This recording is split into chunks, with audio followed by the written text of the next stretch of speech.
Hola de nuevo a todos. Hoy vamos a seguir contestando a la pregunta de cómo puedo saber o cómo sé que la Biblia es la palabra de Dios. Lo vamos a ver por medio de las profecías del Antiguo Testamento. Unas profecías que se dieron muchos siglos antes de que llegase Jesús y que se cumplen en el Antiguo Testamento. Os voy a proponer dos ejemplos, solamente dos ejemplos, aunque hay muchísimos. Simplemente para que empecemos a degustar, ¿verdad?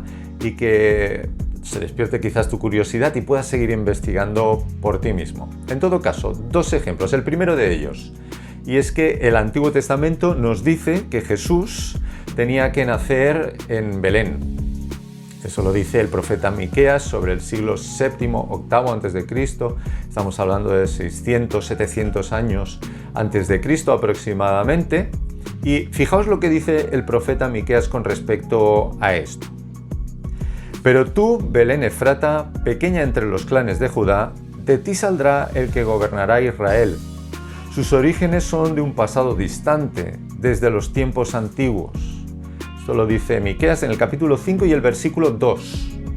Cualquier judío sabía ver que aquí se estaba hablando del Mesías que había de venir y que ese Mesías, en griego se dice Cristo, seguro que te suena, que ese Cristo, que ese Mesías tenía que nacer en Belén.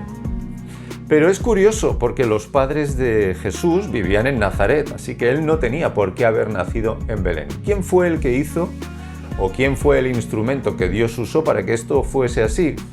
Pues fue, no sé si te sorprende o no, pero fue el primero de los emperadores romanos, fue Augusto César, que promulgó un edicto por el cual todos debían empadronarse en sus ciudades de origen o en las ciudades de origen de sus familias. Y de esta manera, tanto María como José, su esposo, tuvieron que ir a Belén, de donde era originaria la familia de José. Esto mismo nos explica Lucas en el Nuevo Testamento, dándonos a ver que la profecía de Miqueas se cumplió a la perfección. Fíjate, Lucas capítulo 2, voy a leer el versículo 1 y después saltaremos a los versículos 4 a 6. Dice, por aquellos días Augusto César decretó que se levantara un censo en todo el Imperio Romano.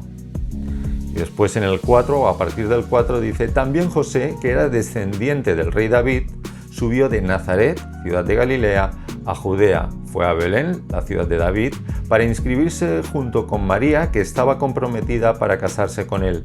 Ella se encontraba embarazada. Mientras estaban allí, se le cumplió el tiempo. Así que César, a pesar de su inconsciencia, porque en realidad él no es consciente de que está siendo instrumento en manos de Dios, está cumpliendo lo que la palabra de Dios había profetizado muchos siglos antes sobre el Mesías, sobre Cristo, es decir, sobre Jesús.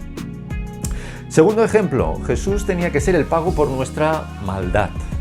Él tendría que sustituirme a mí o a ti por nuestra maldad, o lo que la Biblia llama pecado, es lo mismo, la maldad, pecado, ¿verdad?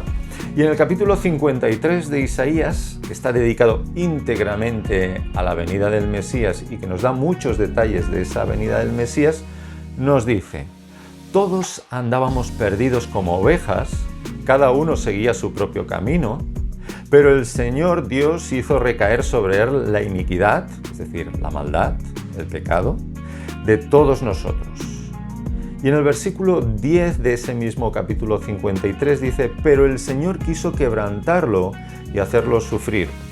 Y como Él, es decir, Cristo, como Él ofreció su vida para obtener el perdón de pecados, verá su descendencia, prolongará sus días y llevará a cabo la voluntad del Señor.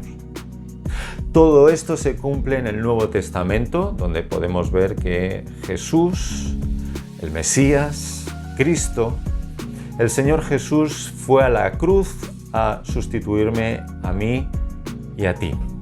Por eso el apóstol Pablo, también en el Nuevo Testamento, pero en la epístola a los Romanos, nos dice en el capítulo 6 y en el versículo 23, porque la paga del pecado es muerte, mientras que el regalo de Dios es vida eterna en Cristo Jesús, Señor nuestro. Como puedes observar, es una especie de puzzle perfecto, y es un puzzle perfecto porque lo ha ido organizando Dios. Es una historia de salvación. Dios ya anuncia en el Antiguo Testamento lo que iba a ocurrir con el Señor Jesucristo, y esto es una evidencia tremenda de que realmente la Biblia es la palabra de Dios.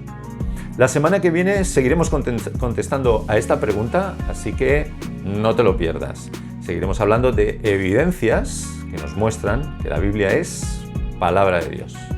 Nos vemos la semana que viene.